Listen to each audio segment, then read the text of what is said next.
The focus of our session today, as Ms. Tracy explained, is essential information related to the diploma program. And we will have additional sessions in the spring that are a lot more focused on individual facets of the DP. But our purpose here today is to give an overview of the diploma program through the lens of university preparation. Why is the IB-DP the ideal preparation for university? And just as we would begin a typical IB lesson, we're going to start with a question. Why do you believe that the IB diploma program is the ideal preparation for a university? What's your impressions of the DP now? Obviously, you've chosen to enroll your students at an IB school. Why is it the ideal preparation? I'll just give you a few minutes, have a quick chat at your table, and try to think of a few specific examples. Okay? There, I hope. So I've presented you with a list that the IB has published. I encourage you to flip it over now and take a look.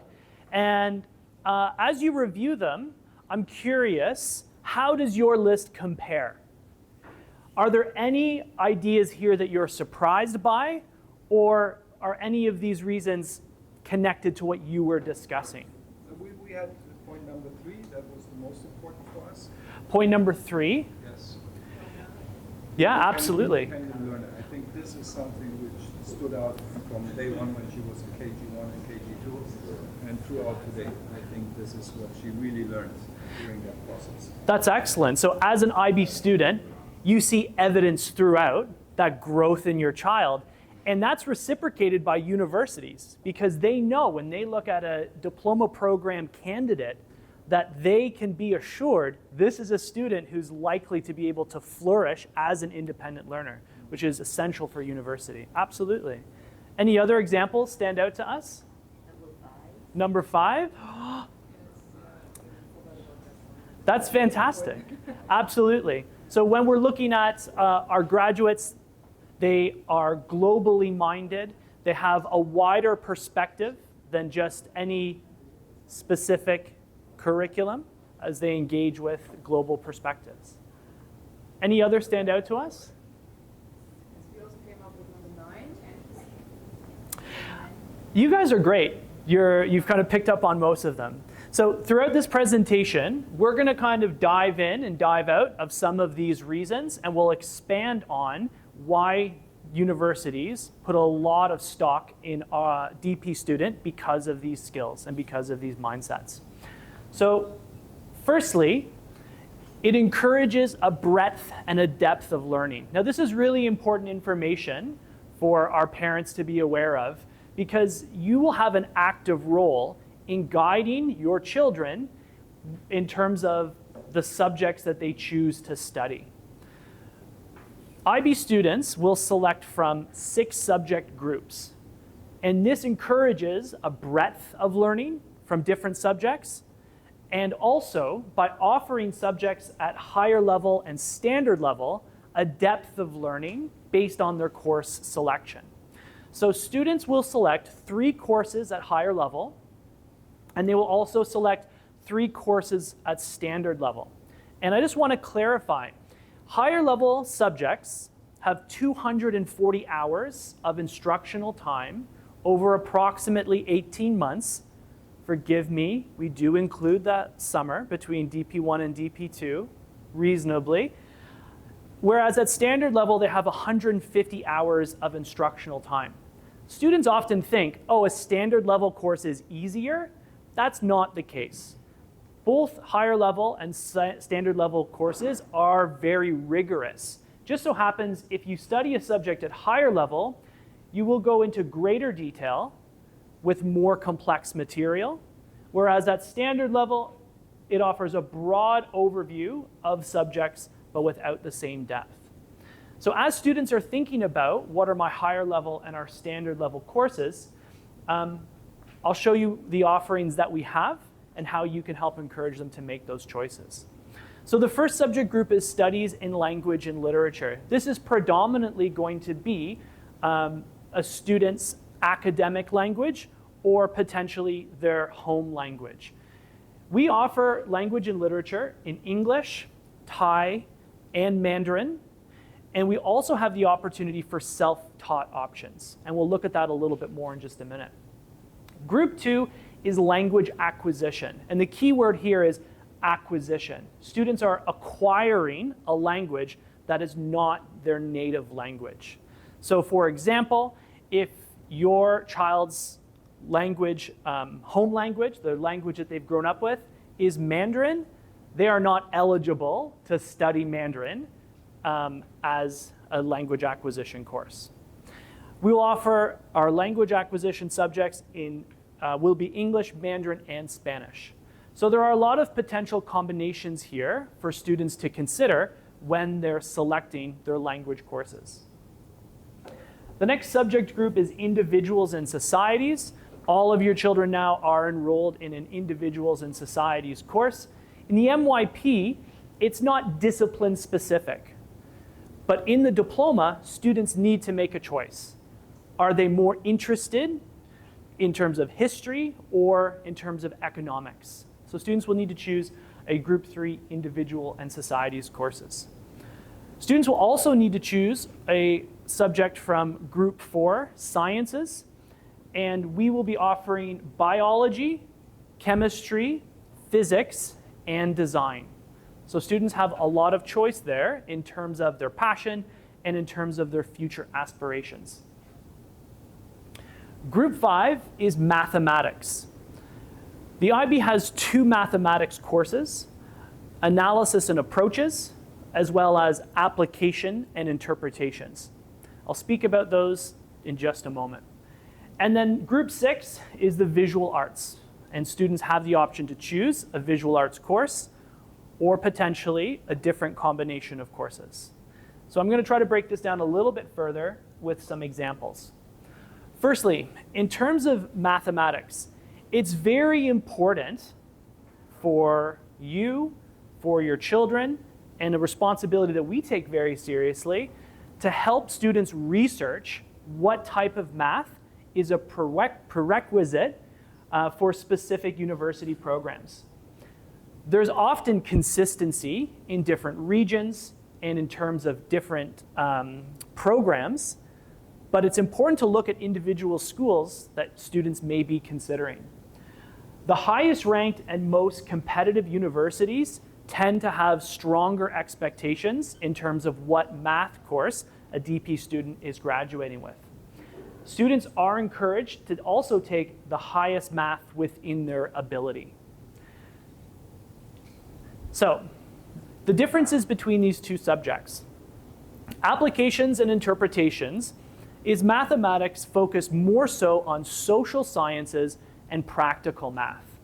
So students who are considering business, economics, psychology, geography, and history, this would be the appropriate math course.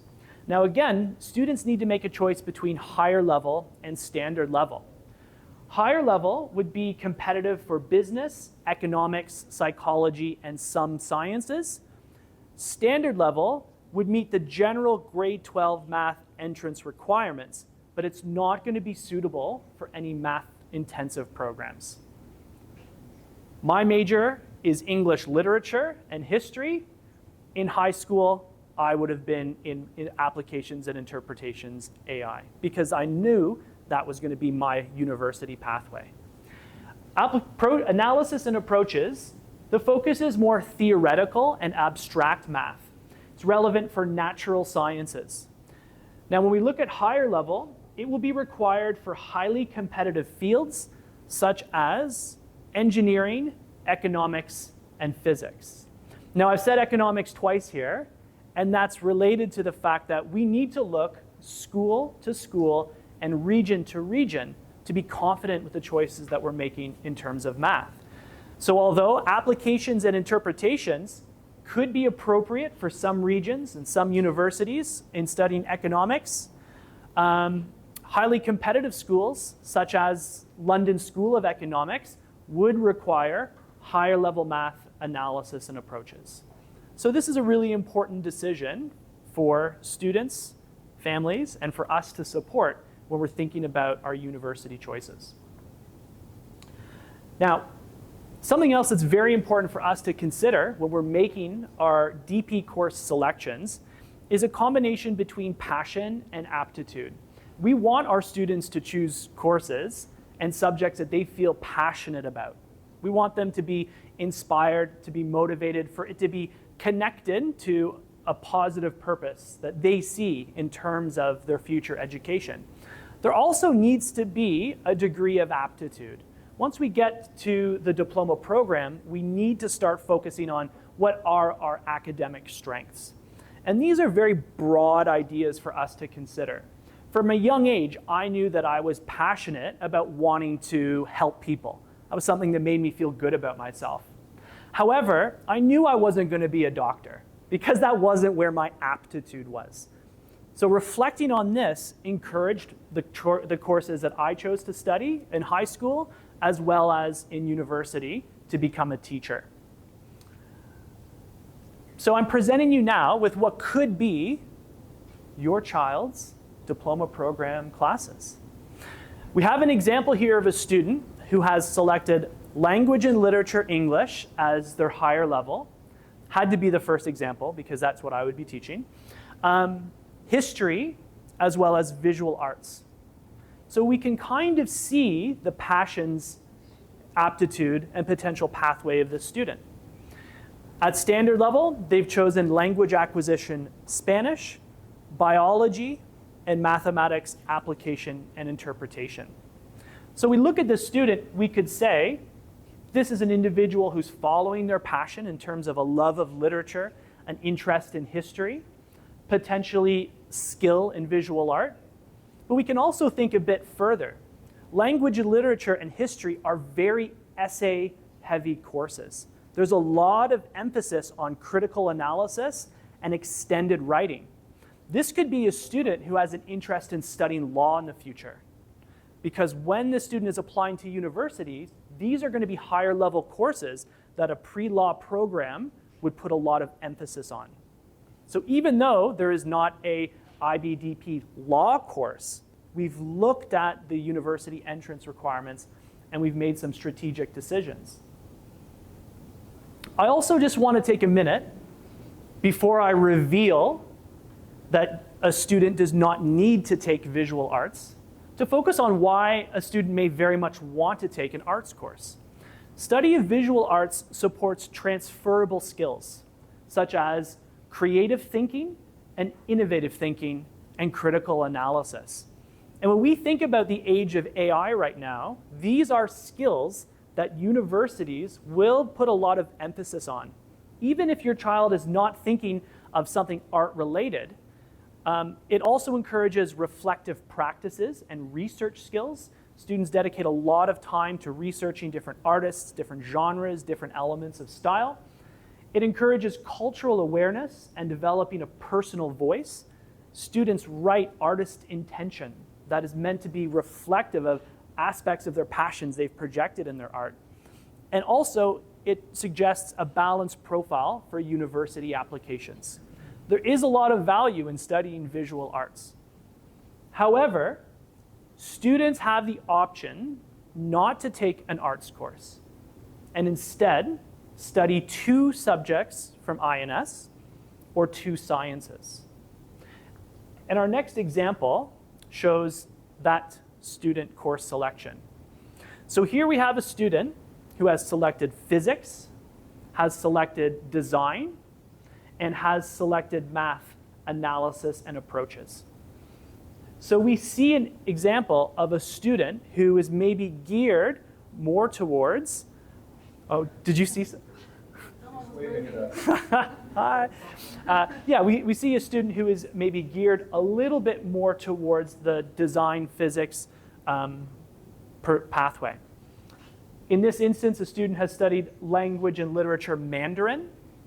So this is a profile, or could be a profile, of a student whose primary language is Mandarin and maybe has aspirations to continue to study university in Mandarin. Of course, they're also taking language acquisition English and economics. So this highlights a potential different student profile. Here we have an example We've got biology, chemistry, math, analysis, and approaches at higher level. Any theories what this student's potential future aspirations could be? Yeah, science or medicine. We have language and literature English, Spanish ab initio, and history. Now, I've intentionally included Spanish ab initio. In group 2, language acquisition, students can study a language that they have very little familiarity with. It's a beginner language acquisition that would be even the right word, I'm looking for the right word, more approachable than standard level. It's the expectation that they're coming in a complete beginner. So if your child has been studying Mandarin as a second language throughout the MYP, they have that choice. I think I want to switch and try Spanish. We wouldn't put them in Spanish higher level. We would be a complete beginner course. So another example here, we have group 1 language and literature Thai at higher level, but I've also included group 1 language and literature English at standard level, just to show another potential choice for students. If they want, a student can take 2 group 1 languages.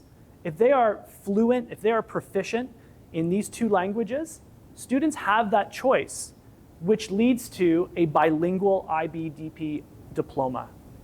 So another element to consider, that students have that option. And then one last student profile.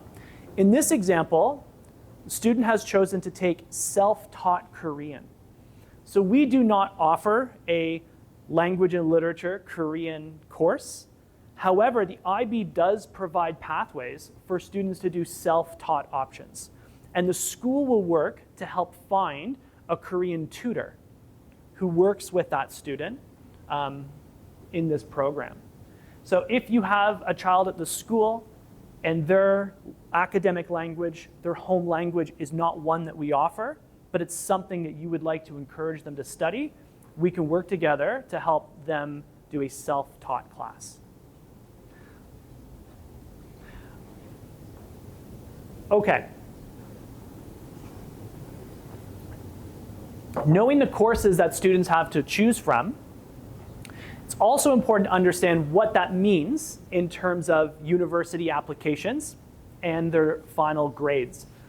When diploma program students apply to university, they provide a score out of 45 points. However, they study 6 subjects, and the grades they can achieve is between 1 to 7. That only accounts for 42 points. And that's because students will also complete a TOK course and an extended essay as DP students. And these 2 facets of what we call the core also contributes to additional points that's part of their application. As you can see, these subjects, students do not receive a score of 1 to 7. They receive a letter grade, A to E and A to E. And the combination of what they achieve with their extended essay and what they achieve in their TOK course equals a potential additional 3 points. And we're going to look at these together. Firstly, when we're thinking about points, I just wanted to take a minute and show you the global results from 2025. Students can score up to 45 points. The global average was 30.58. And I just want to reaffirm that the IBDP is a rigorous program. And I can also assure you that 30.58 would get many, many students into their first choice of universities, right? 30.58, it may not seem like it's very close to that number 45, but universities look at the IBDP as being a very rigorous program. You can see some additional information here. Take note, not even 10,000 students, not even 5% of students achieve 40 plus points. And I think it's important when you're looking at schools that are publishing This is our average. This is our highest grade. How many students achieved 40 plus points? There's often a little massaging that's going into that.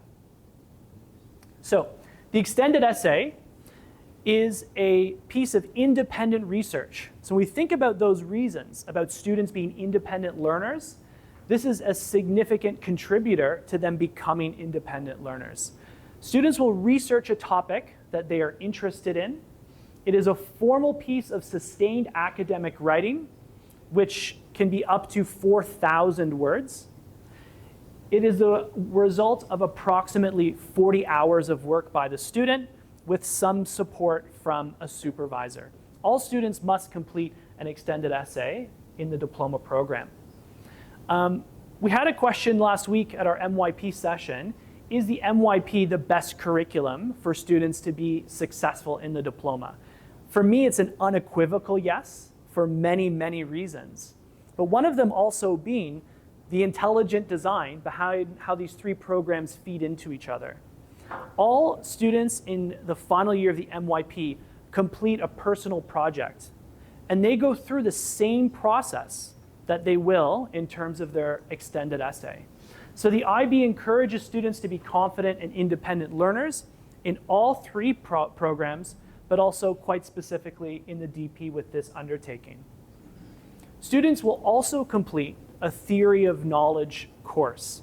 They do not study TOK as often as their other subjects. So over the course of 2 weeks, instead of studying TOK 6 times as they would their other classes, it would be maybe 2 times over the 2 weeks. I've included some of the central questions, some of the course aims that are explored within TOK. The central one being, how do we know that? A question that we're continually asking students to think about. TOK also equips students to navigate and make sense of the world. It helps ground what they're studying into real world context, which is consistent throughout the IB. And it also encourages students to find connections between their different subjects. There are assessments in TOK, 2 assessments. One is the theory of knowledge essay. There are 6 different questions every year, and those questions pull together aspects of different subjects. So it requires students to talk to their different subject teachers, to have reflective discussions, and to write an extended piece of writing. And there is also a theory of knowledge exhibition, which is a great community celebration, part of the TOK course, in which students create commentaries with some objects in relation to a series of TOK prompts. So, beyond 45 points, the diploma also encourages students to care more about results. Through CAS, they learn outside of the classroom. They develop emotionally, ethically, as well as intellectually. CAS stands for creativity, activity, and service. And it's a framework that supports students to be well-balanced, to be principled, and to be caring. They may get involved in elements of creativity, including more traditional forms of art or music, but the IB presents a multitude of different ways they can take what they're learning and find creative outputs for it. In terms of activity, it promotes a healthy lifestyle and also service to their local and to their global community.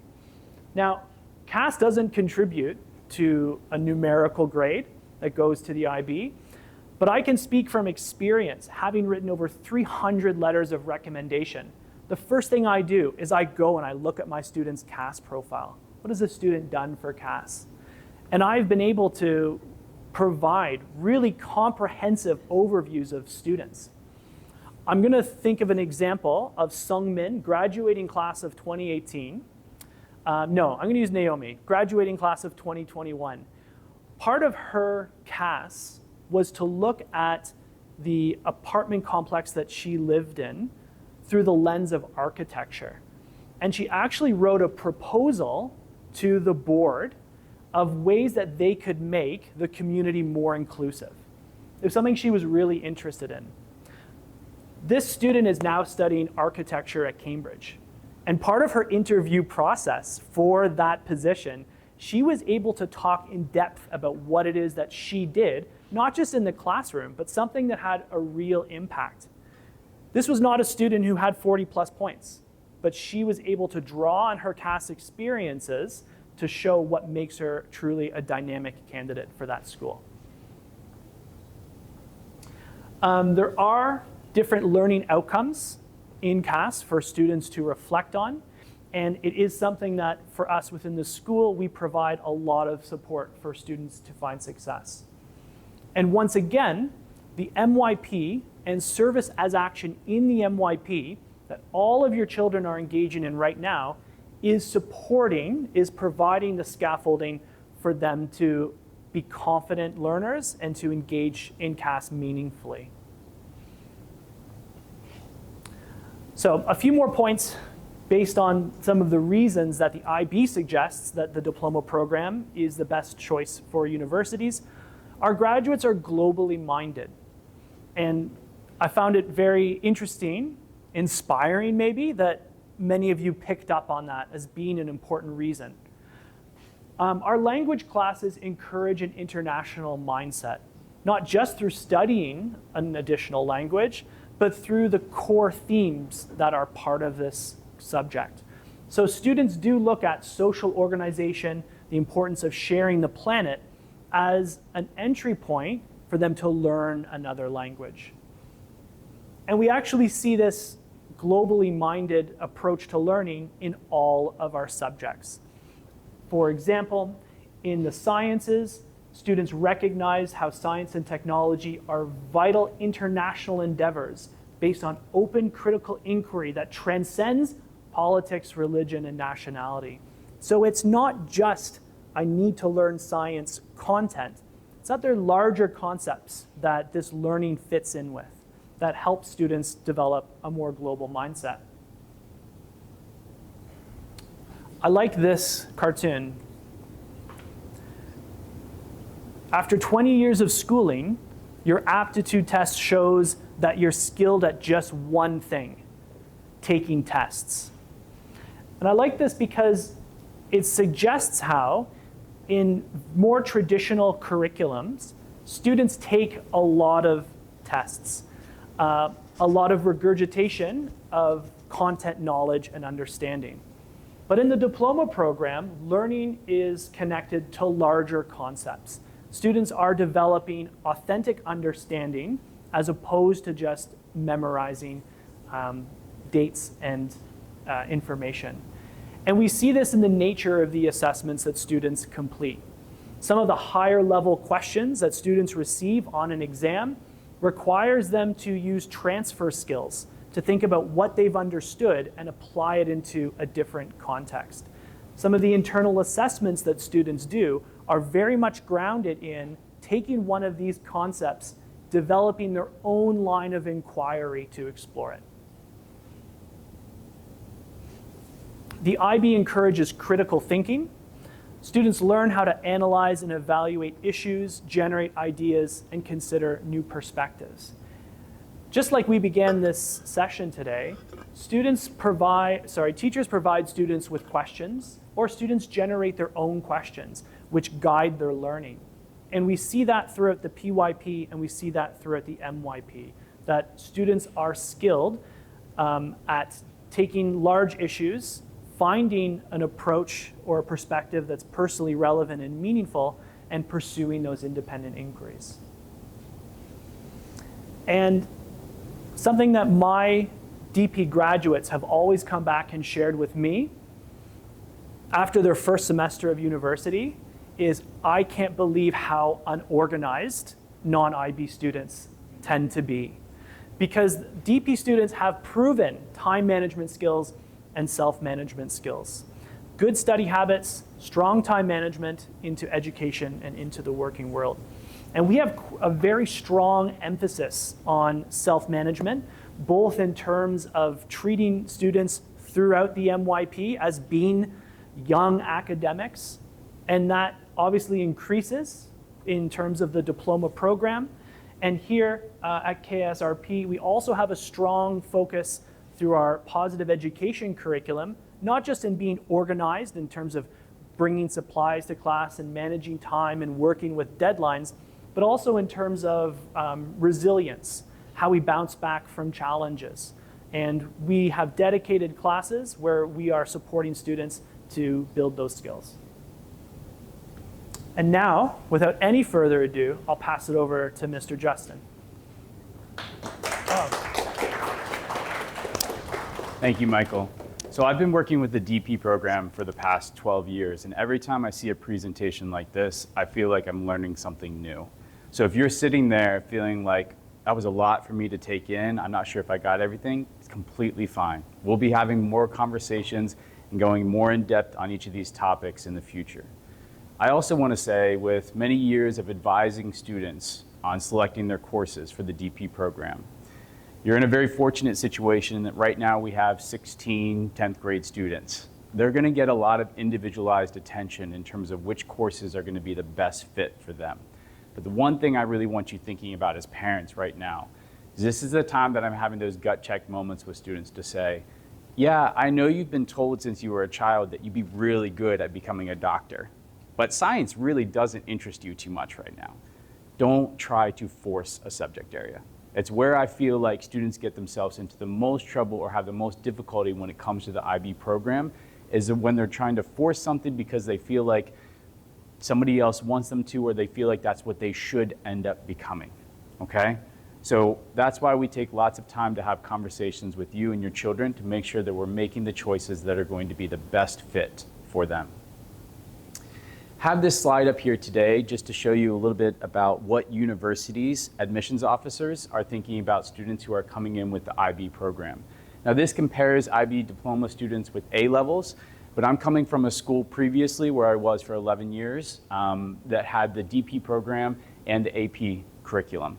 AP is Advanced Placement curriculum out of the United States. And what I find with the IB program, when you walk around our classes, is you see students who are collaboratively working together. You see them doing the independent thinking, as opposed to a teacher who's standing up here and lecturing and students who are just taking notes, and then, as Michael said, regurgitating that back onto a test.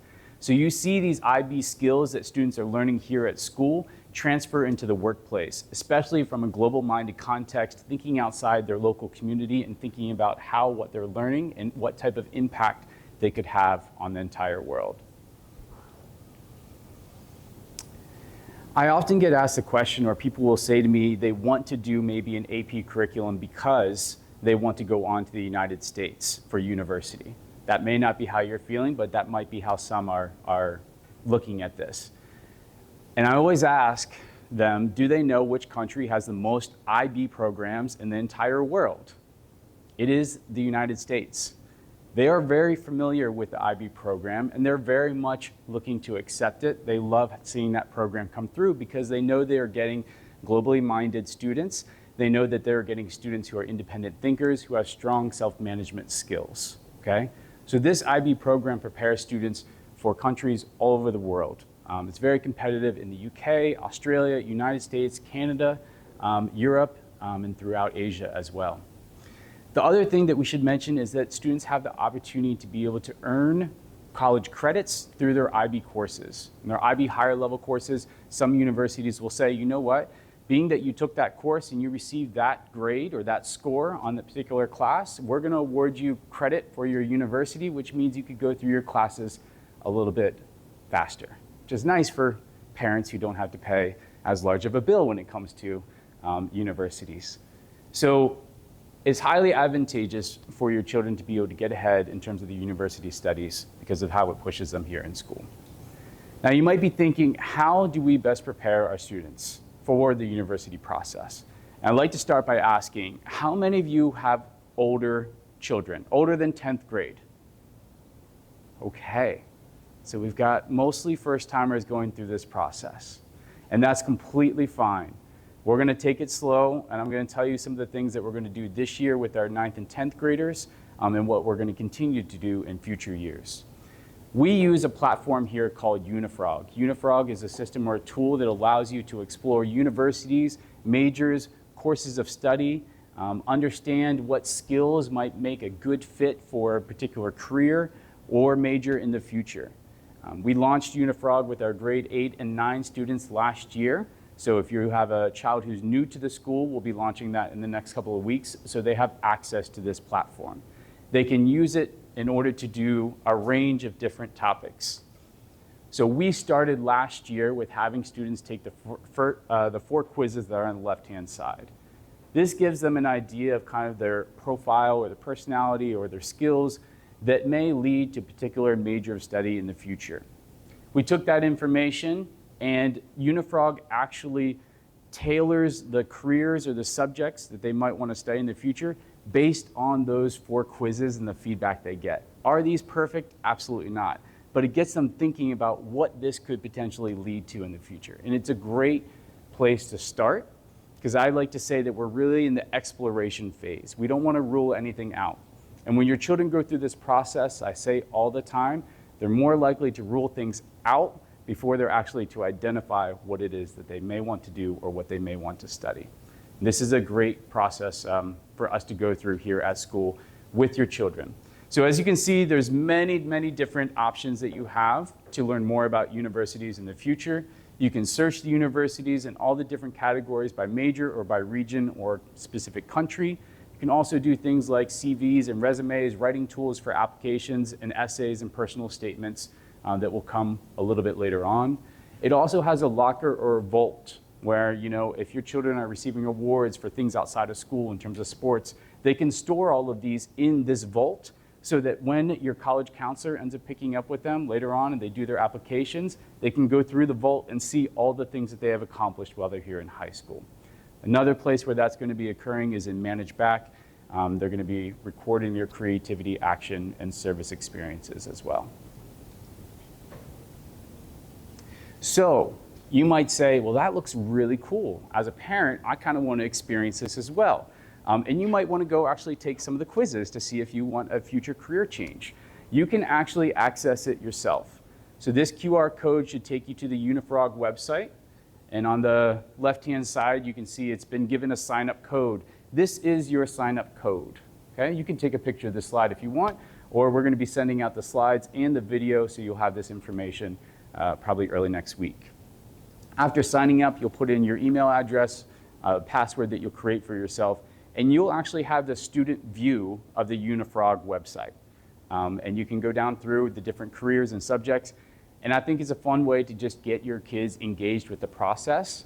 But if you'd rather us do that, we're going to be doing a lot of that here in the school setting as well. So as Michael mentioned earlier, every region and every country has a different pathway to be admitted to their universities. Take the United States, for example. I'll see if I can remember this analogy. I heard it one time explained as baking a cake. The cake batter, the 3 main ingredients that you would need for the cake batter are going to be the students' grades, so what grades they're receiving. Not necessarily the IB exam results, but the grades that the child has in terms of their transcript. Okay? They're also going to be looking at something called standardized tests, SATs or ACTs. I'll explain what those are in a moment. The third major component of the cake is going to be the strength of curriculum. That means how challenging of courses that they have the opportunity to take at their school are they actually taking and engaging in. Those 3 major components are the batter of the cake. The icing on the cake tends to be their extracurricular opportunities, their leadership opportunities, extended essay, research projects, extra things that they did outside their typical academic courses. And then the sprinkles on the cake are kind of their essays, personal statements, and letters of recommendation. So the US is very much a holistic process when it comes to applying to their schools. They look at all the components that are there. But if you don't have the batter of the cake, if your icing is amazing, but the batter's not solid, then that's not something that is going to bode well for US universities. So they need to see the whole picture. UK, they're a little bit more, let's get down to business. They're looking more at the exam results. So what will happen is in the 12th grade, students will have what we call predicted grades. So we can say with confidence that a student is going to get a 5 or 6 in history, 5 or 6 in math, and a 6 in English. And a university is going to say, based on what we predict that you're going to get in terms of your total IB score and what we think that you're going to get in those 3 subject areas, for example, we feel that we can offer you a conditional acceptance. Meaning, you deliver on that, we're going to bring you into our university.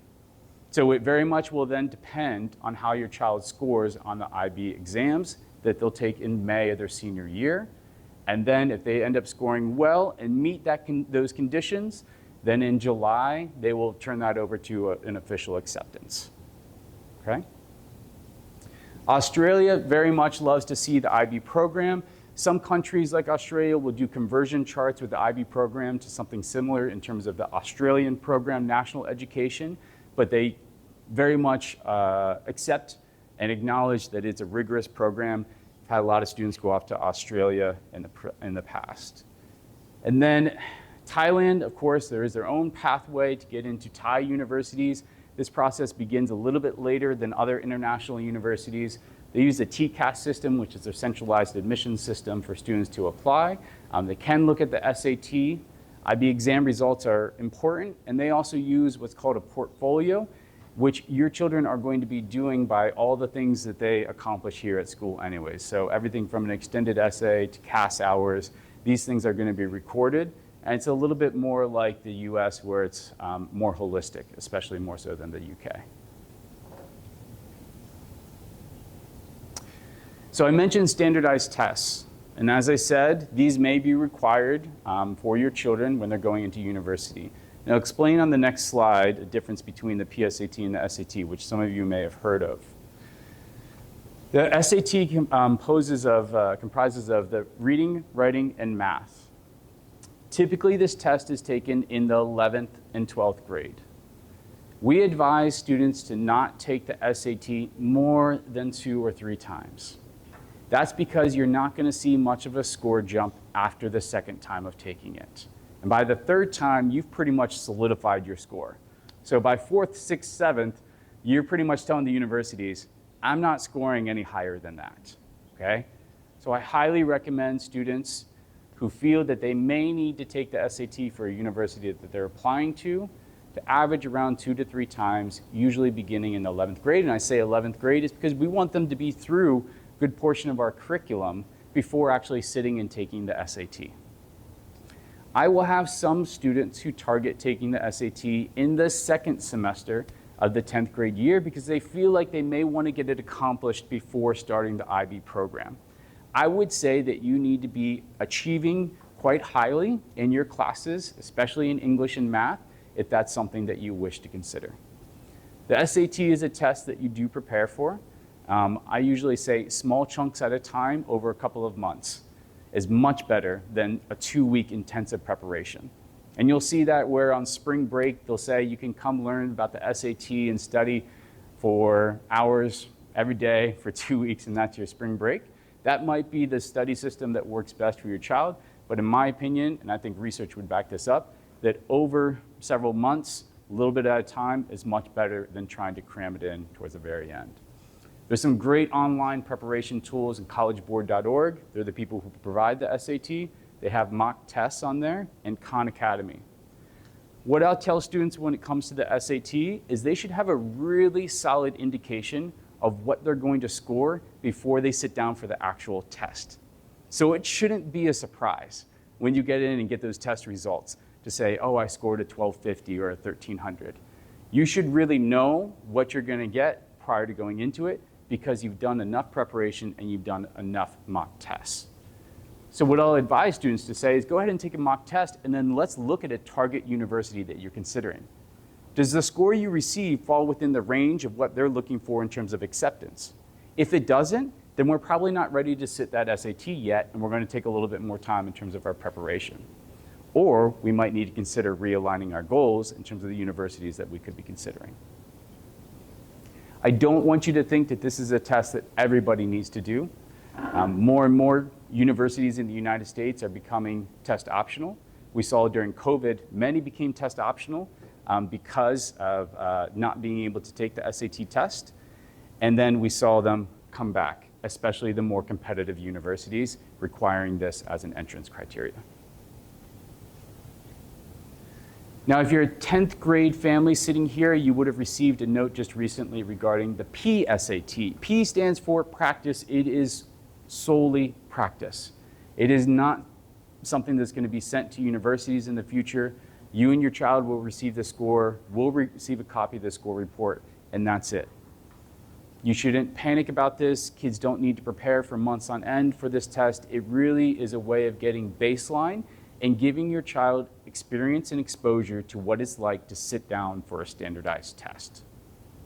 So we fortunately have the opportunity to take our 10th grade students who are interested to KISB on October 8th, bright and early in the morning. It's going to start at 7:45 a.m. And they're going to sit the practice PSAT alongside the KISB students.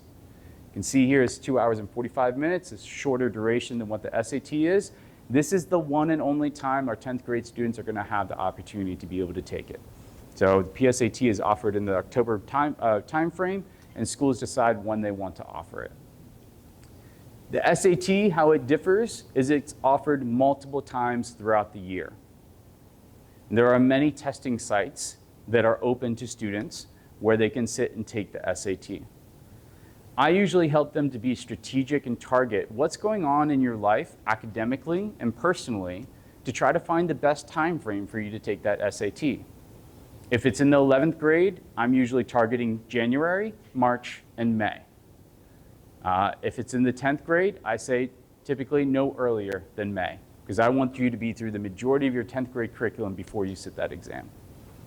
And then I'll have some students who will also take it again, maybe it's their second time, third time, absolute most, in the beginning of their senior year, which is possible as well.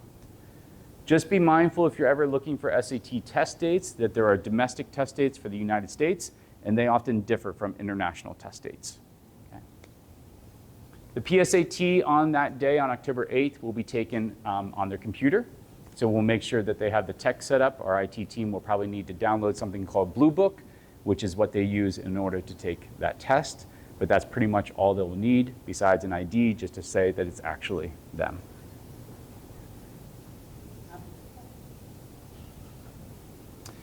In addition to standardized tests, especially for our 10th grade students, I'd say beyond focusing on their academics, their study habits, commitment to ECAs, finding their genuine purpose and passions, exploring opportunities, another area that you may want to consider, and I know it's hard to be thinking about summer already, although sometimes that's where my mind is, summer programs are plenty throughout the world. I think that they can provide valuable experience and exposure for kids to determine if this is a subject area that they might want to study or something that they want to pursue. But don't go into this thinking, if I do this most expensive paid program, it's going to look better for universities. That's not necessarily the case, and that's not the purpose for doing them. Really, your child is going to get out of it what they put into it. If they're looking for a tremendous service opportunity, they've been really passionate about working in some particular industry, maybe in terms of sustainability goals, fresh water around the world, they may find a service opportunity that feeds into that passion. Or maybe they're like, wow, studying something like entrepreneurship might be really interesting for me at university. So I'm going to go do a week or 2 weeks at a university and actually study with professors who teach that major at the school, and then actually stay in the dorms and have the experience of what it's like to be on that campus. So I think they're really valuable experiences to consider. From 9th to 10th grade, it is possible, but many will say that they're looking for students who are at least 16 years old, so I think targeting 10th to 11th is important. The only area where I'd say that this is a must is if your child is considering medicine for the future, then really trying to find some sort of summer program that aligns with medicine. Some universities may look highly on that. The major resource that I use for this at the bottom of the screen there is teenlife.com. Beautiful feature of Teen Life is it helps you filter programs around the world and by what type of program you're looking for. Some of the more competitive programs, I would say, would ask for applications as early as maybe December, January. So if you're looking for something that's going to require an application, I would say start perusing this now. Like I said, there are thousands and thousands of programs. It doesn't have to be the perfect one. It's just something that they might be interested in to give them experience and exposure to it.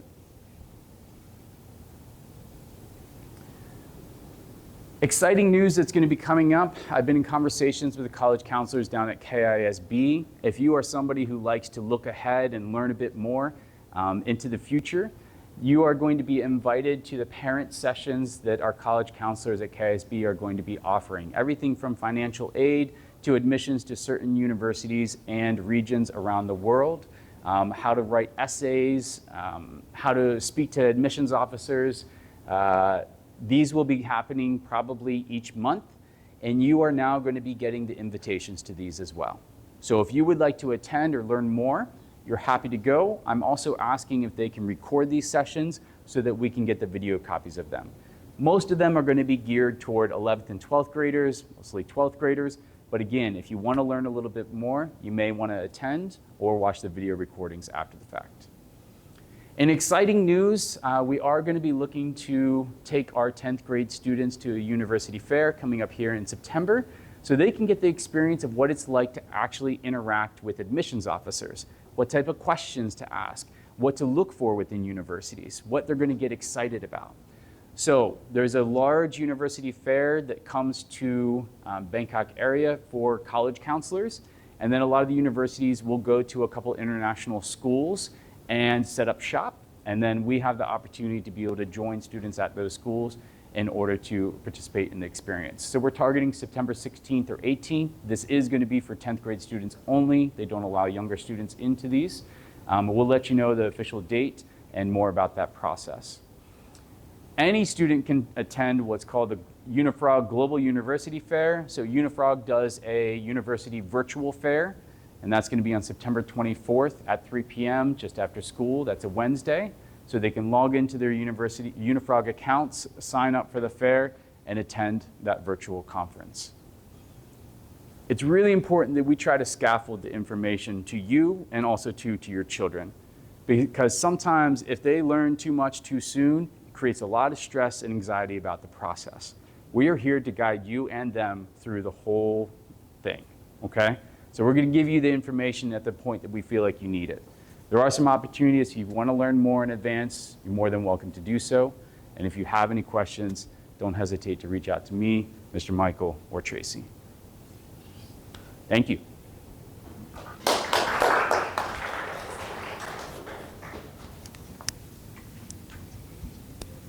Hi, everyone. This is our final slide for today. So you can clap enthusiastically for that after, too.